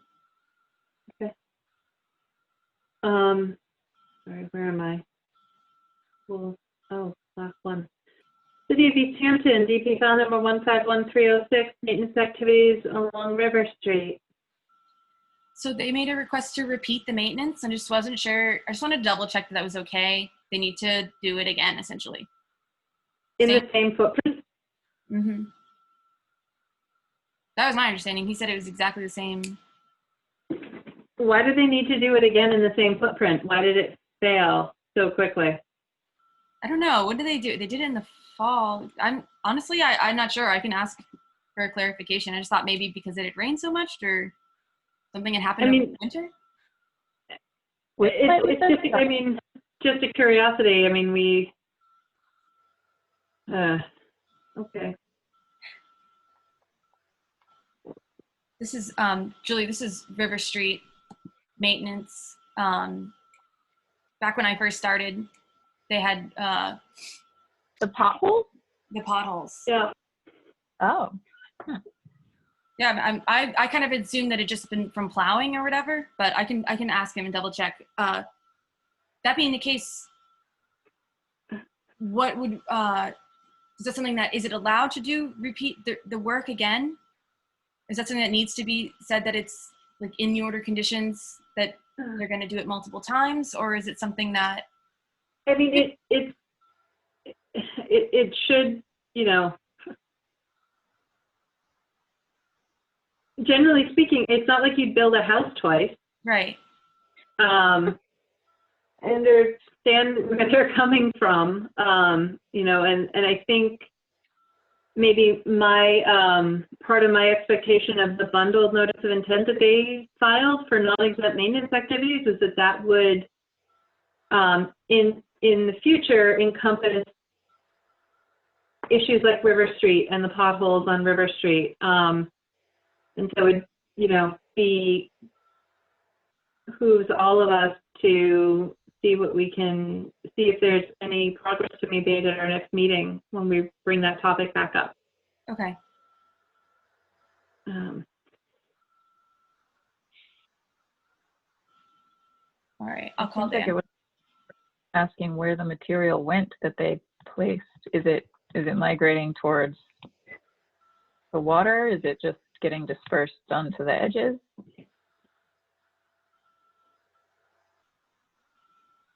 I'm making a note. Thank you. Yeah, I'll ask him. Okay. All right, that was the last open project update. General business, meeting minutes, March 23rd, 2020. We have an appropriate quorum. I have no memory of that meeting at this point. It was rather unspectacular. Like 5 minutes long. It was a fast one. Motion to approve. Meeting. It was I was fine. not there. Are you sure? Okay. I'm sorry. Is there a motion on the floor? Yes. Motion to Who made the approve. motion? And is there a second? Second. Third. All right, roll call vote. Jay Ryan, Aye. Julie Busa, Aye. Michael Whittemore, I approve. and for August, Aye. Jessica Harwood, do you abstain? I do abstain. Ken Buttrick is not present. Motion carries. All right, for the record, Not yet. we keep this out. For the record, the commission has been in receipt of a notice of intent, Mashpee EP file number 151297, filed by Easthampton Park Solar 1 LLC for solar project at Westview Terrace, map 165, lot 47. Date of filing is April 10th, 2018, as identified by Mashpee EP. This The commission has not received any further information or contact on this matter. There was never a legal notice. There were never abutters notified. This filing is essentially void at this time and can be removed from the agenda. Oh, Woohoo. I will remember to do that. Thank you. Don't ever have to read that in again. Okay. Meeting accessibility and document signing. Kathy, do you want to update us? Yeah, so this is regarding kind of trying to get ahead of, assuming that the state of emergency is still ongoing, if and when we vote on this 298 Loudville NOI, or really anything else that we could come before you guys that you sign on, there's an issue of how to get the signatures, and really is your decision. So commissions across the state are kind of addressing it different ways. Some commissions, aren't meeting at all. It's kind of 50-50 on how much commissions are even allowing to hear any kind of applications. But since we are in the process of hearing at least one NOI, I thought it was good that we figured out how we want to do it. So we have a couple of options available to us. The first one, though, which is probably the easiest option and has been approved by Mark Stinson, is for you guys to take a vote. And I supplied that document, and I can, if you guys want to do it, we can read off of that. But essentially, it's a vote where you guys give me the power to utilize electronic signatures of your names in place of actual ink signatures, only for the duration of the state of emergency and only for recorded votes within the minutes. So basically what it would be is that, say we had signed off on that order of conditions today, I would type in your names on the signature lines, and then when I submit the order of conditions, I would include this document that is the record of the specific language giving me that ability, and then who voted on it. And so I did that in Greenfield for an RDA, and that was permissible to him. But again, it's up to you guys if you want to do that. Otherwise, we could still probably find a way to facilitate ink signatures. That would be either you guys meet me individually, like probably at Payson's parking lot. I'll be in my car and I'll just I'll be wearing a mask, we'll social distance, I can hand it to you, you can sign. Or I can mail it to each person individually, and then you mail it back to me, back and forth. Or everyone could print it out and then, sign it, rescan it. But I don't think everyone has the capability to scan. So, but we could find a way. If people aren't comfortable with giving me those powers, I understand. I'm comfortable with the limitations described. I agree. Granting, okay, collectively. All right, so is there a motion to authorize Kathy? Well, actually, let me just. There's specific language we have to read? Yeah, I think so. And I can share the screen now and do it that way if you guys want to see it. Let's see here. Do that. Get to it. Hold on just a second. Here we go. No.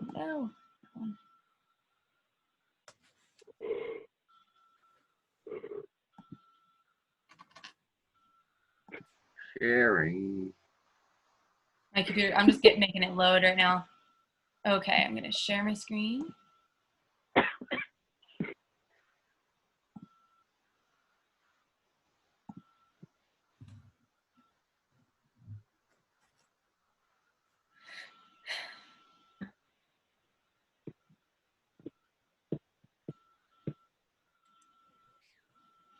My laptop's from like 2010, so it's doing its best.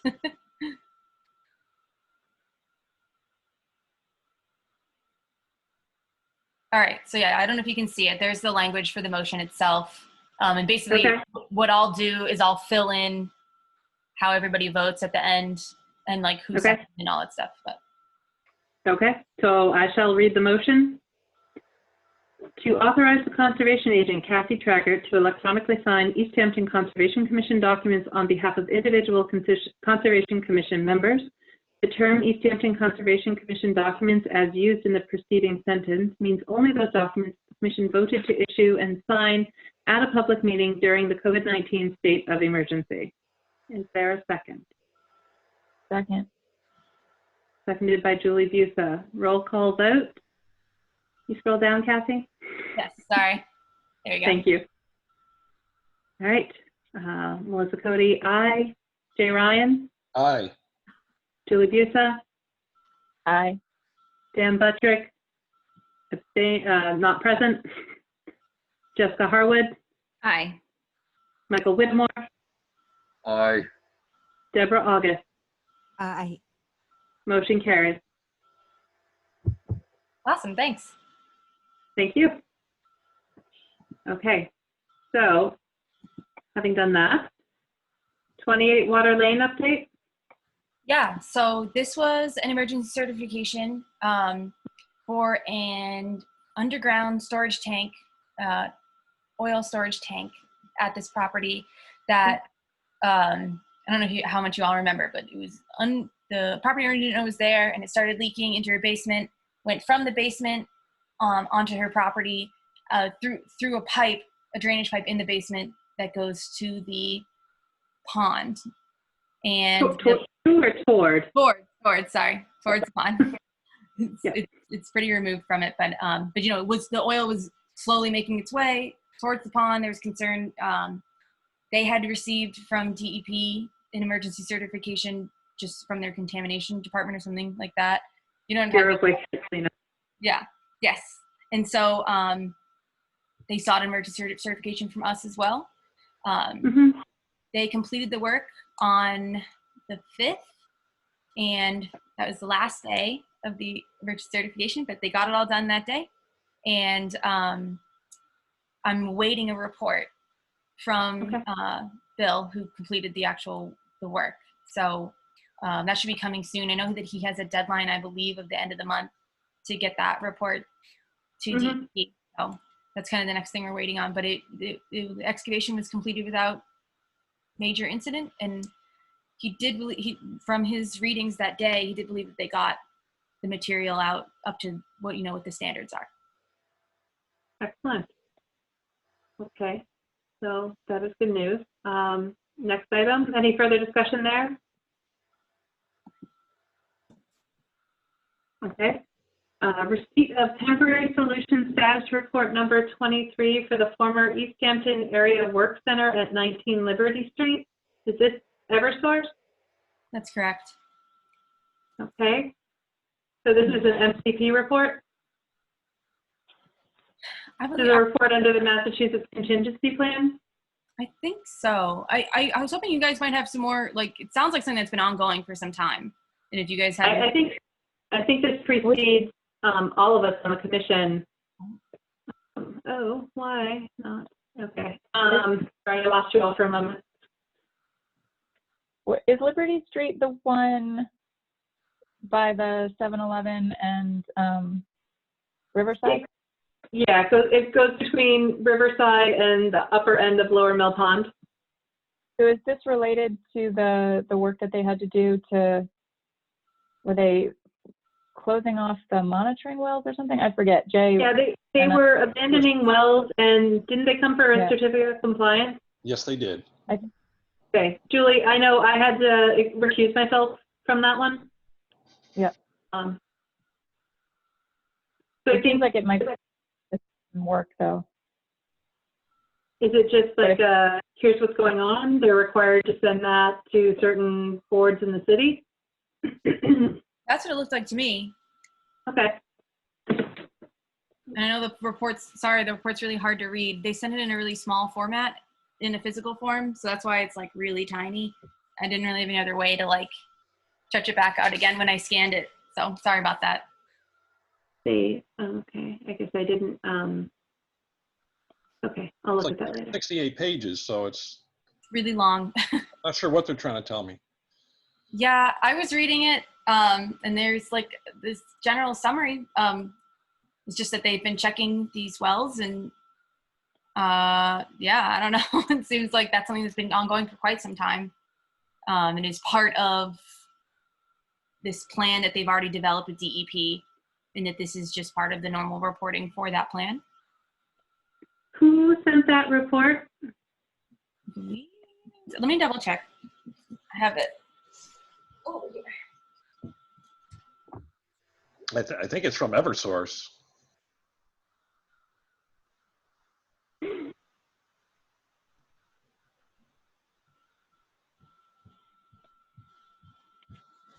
Sorry, I'm opening it. It is on Eversource letterhead. Yeah. Jim Adamek.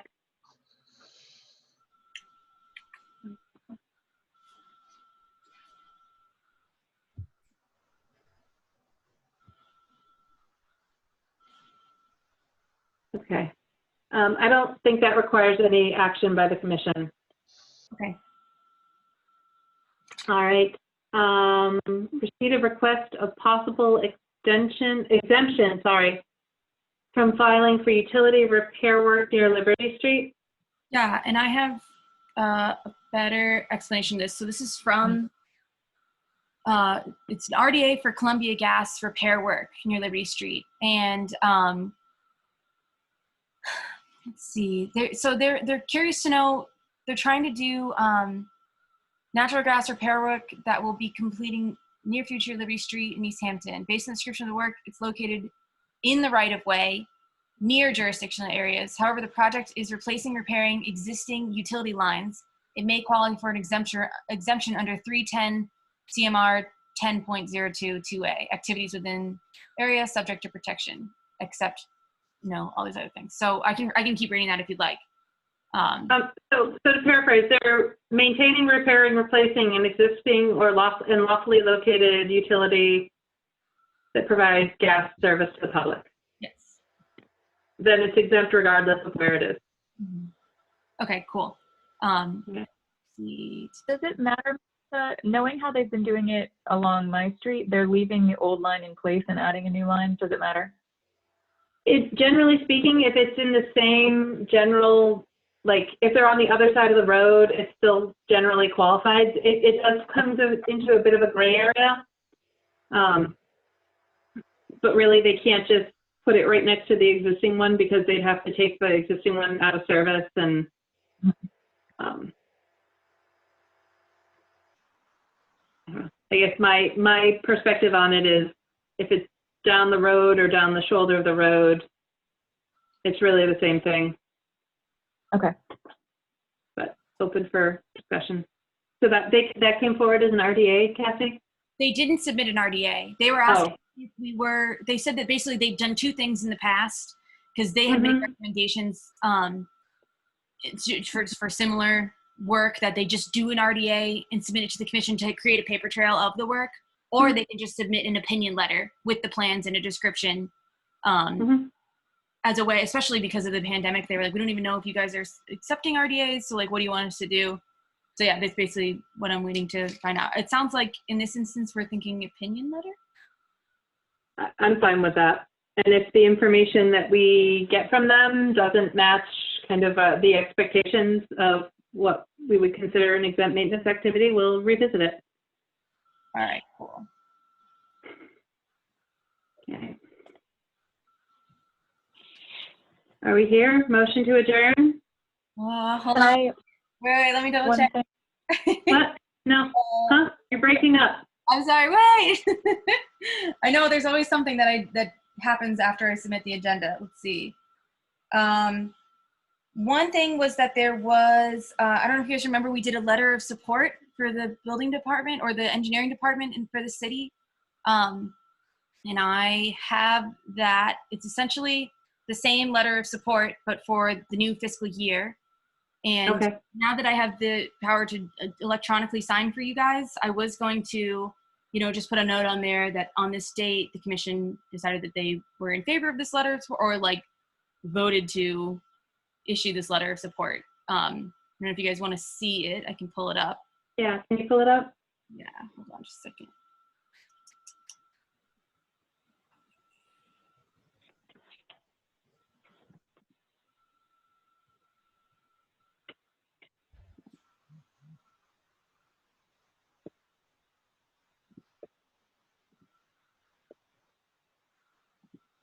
And Melissa, before we adjourn, I just have one quick question before we leave. Okay. And I have something for Kathy to look into. Sorry. All right, almost got it, sorry.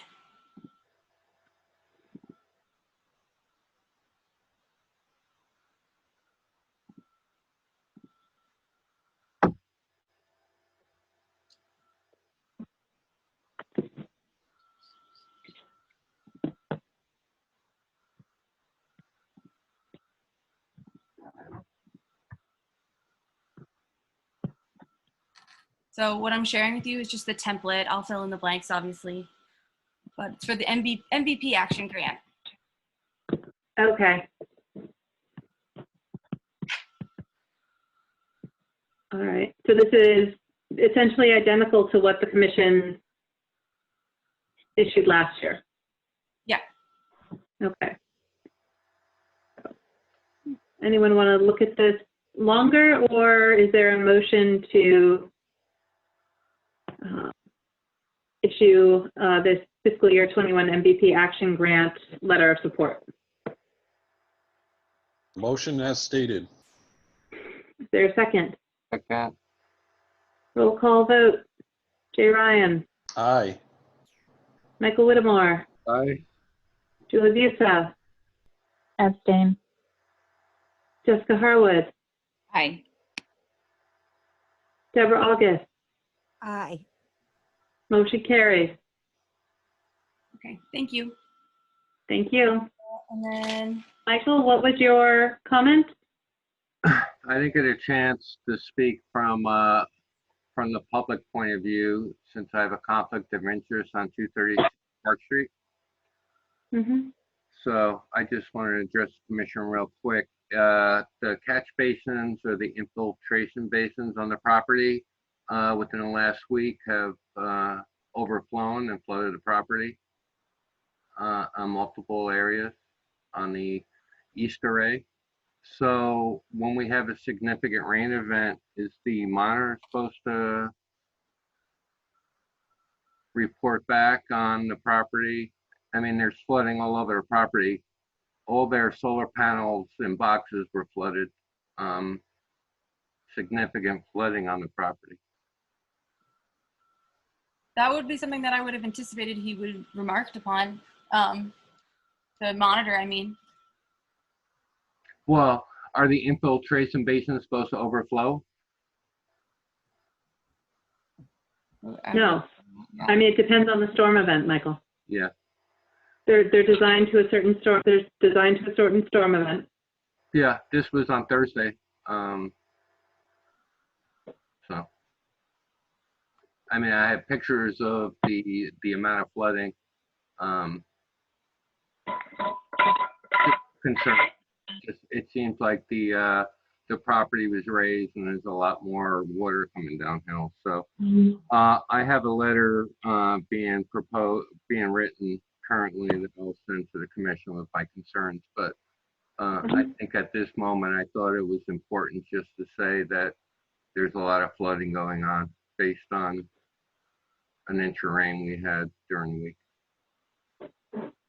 Mm-hmm. I would think that the monitor would have that in his report. Kathy, can you keep an eye out for that in particular? And maybe keep an eye out to when you could fill a site during a rain event?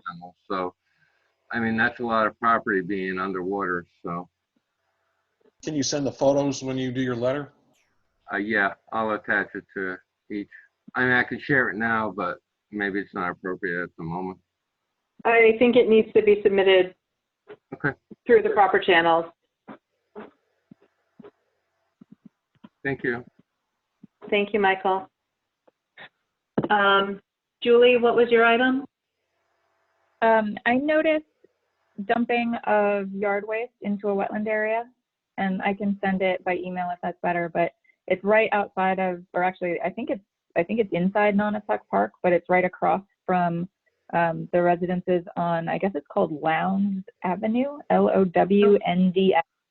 I had no idea that road was called, but there's some sort of equipment structure there on that belongs to the city that's on the road. I think it's sewer related. Yeah, and this area is just past that. There's a wetland. There's a gully there with a lot of skunk cabbage, and you can see like the Christmas tree and a big pile of leaves and debris that have been thrown over the edge there. Okay. So I don't know which from, but right. Just I want to make sure I have the correct like process down for something like this. So should I just send them the normal kind of letter that I would send out, the preliminary enforcement letter, or should I do a site visit, or just reach out to them, and what should I do essentially? So I'm thinking that this is, the dumping is actually on city property, potentially, based on how Julie describes it. I'm trying to like pan over quickly on, I don't know.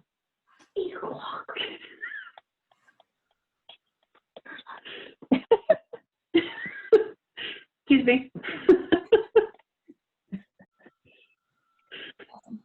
Let the record state. It's 8 o'clock.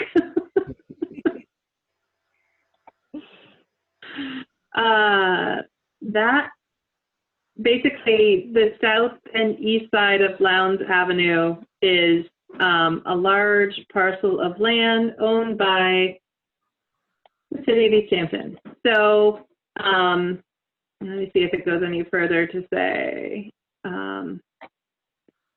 it's probably best to perhaps reach out to Park and Rec.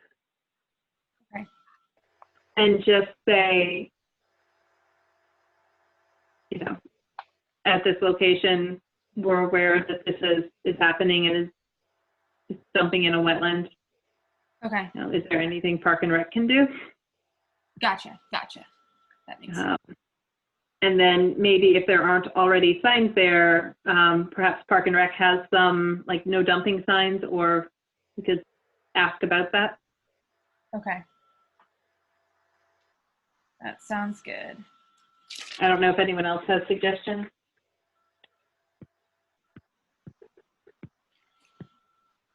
I mean, my only other thought would be to send just an informational letter to the residences along there, but without knowing who it is, it's hard to actually do an enforcement order, I think. Yeah, I don't know how we would, you know, really when you'd have to send it to the property owner. Mm-hmm. And I don't think that would be very effective in achieving a solution. So maybe it's, you know, some outreach to the city, you know, whoever is appropriate in the city to see if there could be some no dumping signs installed.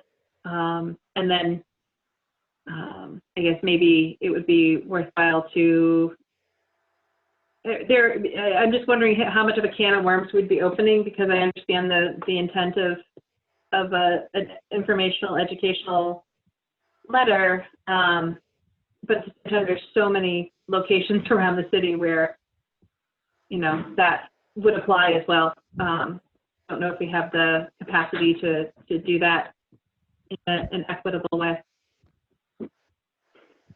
But I like the idea. I just don't know how to do it effectively and consistently and fairly. Yeah, Julie, if you could just send me just kind of a description or whatever you have on that, that'd be helpful too. And then I'll reach out to the rec department. Okay. I didn't have my phone with me, so I don't have any pictures, but I'll send you the location. Yeah, that's perfect. Thanks. All right. With that, are there any other topics to bring up? Is there a motion to adjourn? Jessica Harwood? Sorry. I've seen an excavator in wetland area off the bike path near where East Street and Route 5 intersect off the bike path, and then also off of Fort Hill Road. And I don't know if that's a project that like we don't have jurisdiction over. I sent out an email about that. So it was something that Melissa and Dan had to recuse themselves from it. I issued an emergency certification for that work. It's regarding an outfall that's located there. Okay. Had gotten messed up. Yeah, I'm pretty sure I sent an email about it, but it's okay. I just, that work is done. I forgot to put on the agenda that we need to ratify that emergency certification. So we'll have to do that at the next meeting. But yeah, that was some work that I have been visiting and took a lot of pictures and like was trying to be as on top of as possible. Cool, thank you. No problem. Motion to adjourn. Second. Is there a second? All right, roll call vote. Jay Ryan. Aye. Michael Whitmore. Aye. Julie Busa. Aye. Jessica Harwood. Aye. Deborah August. Aye. Motion passes. Meeting adjourned Bye, at 8:05 everybody. p.m. Hey. Thank you all Thank very much. you. Goodbye, everybody.